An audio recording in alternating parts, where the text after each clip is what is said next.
Hello everyone, welcome back to my channel. তোমরা কেমন আছো? আশা করি সবাই ভালো আছো। আজ আমার নতুন ভিডিওতে তোমাদের সবাইকে স্বাগত। তো তোমরা দেখতে থাকো। আজ আমি অশোক ষষ্ঠীর সম্বন্ধে তোমাদের বলবো। অশোক ষষ্ঠীর ব্রতকথা। অশোক ষষ্ঠীর ব্রতকথা মায়েদের স্নেহের এক অলৌকিক কাহিনী। চৈত্র মাসের শুক্লা ষষ্ঠী তিথি বাংলার ঘরে ঘরে এই দিন পালিত হয়। এক বিশেষ ব্রত অশোক ষষ্ঠী। এই ব্রতের মূল উদ্দেশ্য হল সন্তানদের মঙ্গল কামনা এবং সংসারকে সমস্ত শোক ও দুঃখ থেকে দূরে রাখা। এর সঙ্গে জড়িয়ে আছে এক অপূর্ব পৌরাণিক কাহিনী, অশোকার জন্ম ও বিবাহ কাহিনী। বহুকাল আগে এক তপবনে এক মুনি বাস করতেন।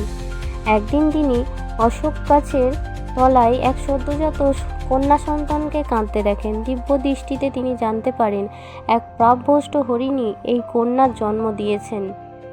মুনি সস্নেহে মেয়েটিকে নিজের কাছে নিয়ে আসেন এবং তার নাম রাখেন অশোকা। অশোকা পরমা সুন্দরী হয়ে উঠলে মুনি স্থির করেন পরদিন সকালে যার মুখ দেখবেন তার সাথেই কন্যার বিয়ে দেবেন। বিধিলিপিতে পরদিন এক রাজপুত্রের আগমন ঘটে আশ্রমে। ঝড়ের রাতে পথ ভুল করে তিনি সেখানে আশ্রয় নিয়েছিলেন। মুনির প্রস্তাবে রাজপুত্র রাজি হন এবং মহা সমারোহে বিয়ে হয়। বিদায়বেলায় মুনি অশোকাকে কিছু অশোক গাছের বীজ দিয়ে বলেন, শ্বশুরবাড়ি যাওয়ার পথে রাস্তায় এগুলো ছড়িয়ে দিস। ভবিষ্যতে কোনো বিপদে পড়লে এই গাছের সারি ধরে আমার কাছে ফিরে আসবি। মুনি আরও উপদেশ দেন, চৈত্র মাসে শুক্লা ষষ্ঠীতে 6টি অশোক ফুলের কুড়ি 6টি মুগ কলায় দই ও কলা দিয়ে খাবি। আর ওই দিন কোনো অন্য শস্য দানা গ্রহণ করবি না। এতে জীবনে কোনো শোক তোকে ছুঁতেও পারবে না। রাজবাড়িতে অশোকার সুখের সংসার কালক্রমে 7 ছেলের বিয়েও হয়ে যায়। বেশ কয়েক বছর পর অশোক ষষ্ঠীর দিনে অশোকার শ্বশুরের বাৎসরিক শ্রাদ্ধ পড়ে।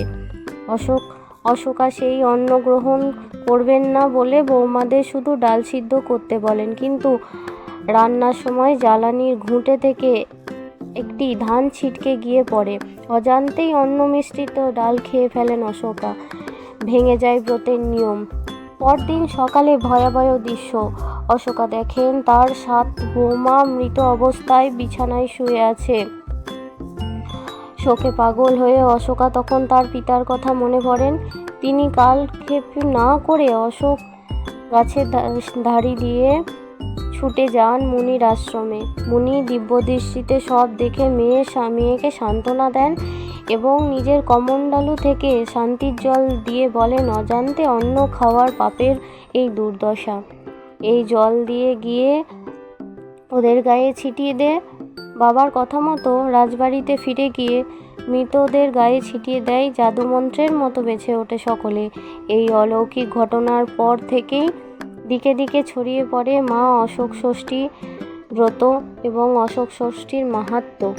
আজ মায়েরা পরম নিষ্ঠার সঙ্গে সন্তানের দীর্ঘায়ু ও পরিবারের মঙ্গলার জন্য এই ব্রত পালন করে আসছেন। জয় মা ষষ্ঠীর জয়।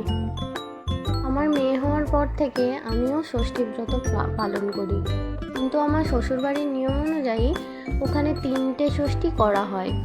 কিন্তু আমার মনে হয় ব্রতটা যেহেতু আমি শুরু করেছি, সব ব্রতগুলোই করা উচিত, সেই জন্য আমি সব ষষ্ঠী পালন করি।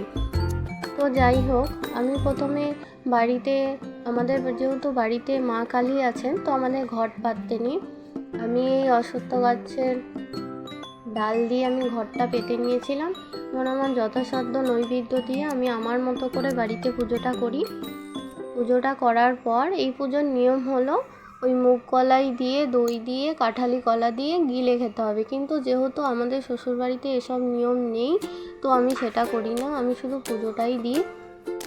আর যেহেতু ব্রাহ্মণ দিয়ে পুজো করাতে হয়, তো আমি তারপর চলে যাই আমাদের গ্রামে শীতলা মন্দিরে।